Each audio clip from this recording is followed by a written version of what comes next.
दोस्तों, यह वर्ग और वर्गमूल के इबारती प्रश्नों का दूसरा वीडियो है। इससे पहले जो वीडियो इबारती प्रश्नों पर बनाया था, उन प्रश्नों में वर्ग दिया रहता था, उसका वर्गमूल निकालना रहता था। लेकिन इस प्रश्नों में आपको वर्गमूल दिया रहेगा और उसका वर्ग निकाला जाएगा। आपके सामने जैसे एक प्रश्न है, एक विज्ञापन कंपनी किसी मोहल्ले के प्रत्येक मकान में उतने उत्पाद पेश करती है जितने उस मोहल्ले में मकान है।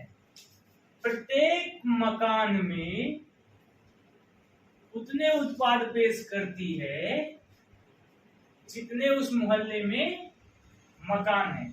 जितना मकान है उतना उतना उत्पाद हर मकान में देती है। फिर भी उसके पास 5 उत्पाद बच जाते हैं। यदि मोहल्ले में कुल 25 मकान हो, कुल 25 मकान हो, तो उसके पास कुल उत्पाद कितने थे? यहाँ पर मकानों की संख्या दी गई है और कुल उत्पाद की संख्या पूछी गई है और शर्त दिया गया है प्रत्येक मकान में उतने उतने उत्पाद दिए गए हैं जितना कि मोहल्ले में कुल मकान है।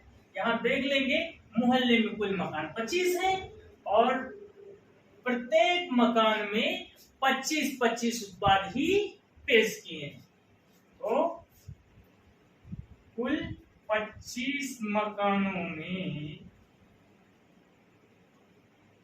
25-25 उत्पाद जब पेश करेंगे तो कुल उत्पादों की संख्या आ जाएगी 25 गुणे 25 बराबर 625 ऐसे उत्पाद हैं जो कुल घरों में पेश किया गया है। इस प्रश्न को अगर ध्यान से देखेंगे, प्रत्येक मकान में उतने उत्पाद पेश करती है जितने उस मोहल्ले में मकान हैं। ये शर्त जब भी आएगा तो वर्गमूल बनाता है। यहाँ पर उत्पाद जब पेश करेंगे, जितने मकान हैं उतने ही उत्पाद प्रत्येक मकान में पेश करेंगे तो मकानों की संख्या का जो वर्ग होगा वही उत्पाद की कुल संख्या बनेगी जो पेश किया गया है। किंतु यहाँ पर देखेंगे, पेश करने के पश्चात भी कहा है फिर भी उसके पास 5 उत्पाद बच जाते हैं। जितना उत्पाद पेश किया है उसके अतिरिक्त 5 उत्पाद उसके पास एक्स्ट्रा बच जाते हैं।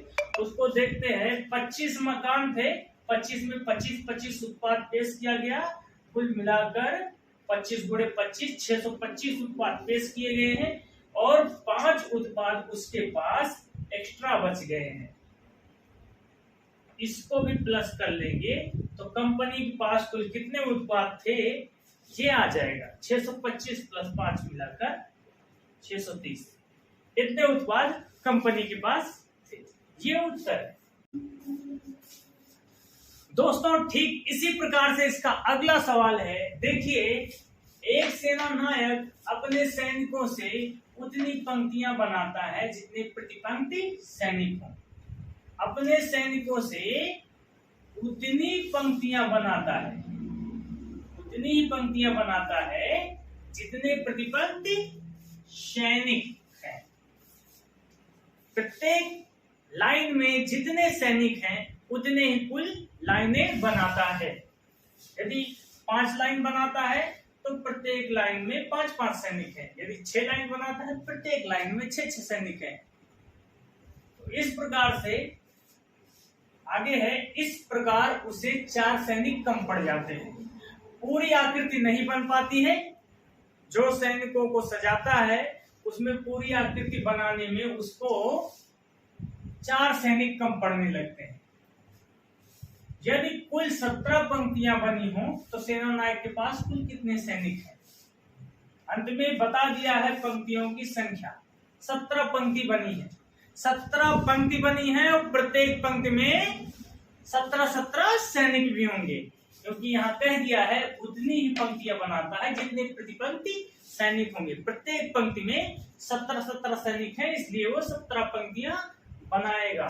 इसलिए 17 पंक्ति गुणे प्रत्येक पंक्ति में 17-17 सैनिक, इसको गुणा करेंगे तो जो आएगा वो संपूर्ण सैनिकों की संख्या होगी जो पूरी आकृति बनाने के लिए आवश्यक है। 17 गुणे 17 के तो आ गया 289 ऐसे सैनिक हैं जिनके द्वारा संपूर्ण आकृति तैयार हो सकती है, किंतु कहा है इस प्रकार उसे 4 सैनिक कम पड़ जाते हैं। यहाँ पर 4 सैनिक कम पड़ने की बात किया है। ये संपूर्ण सैनिक है जिससे आकृति पूर्ण रूप से बन जाएगी, किंतु 4 सैनिक कम है, तो इसमें से 4 सैनिक कम करके देखते हैं। 285 ये ऐसे सैनिक हैं जो सेनानायक के पास है। इसी को सजाने का प्रयास किया था, 4 सैनिक कम पड़ गए थे। यदि 4 सैनिक अधिक होते 289 होता और वो 17 का वर्ग होता, और फिर पूर्ण वर्ग के रूप में सैनिकों को सजा सकता था। 4 सैनिक कम है इसलिए 4 कम कर देंगे। 285 ऐसे सैनिक हैं जो सेनानायक के पास है। सेनानायक के पास कुल 285 सैनिक हैं। ये इसका उत्तर है।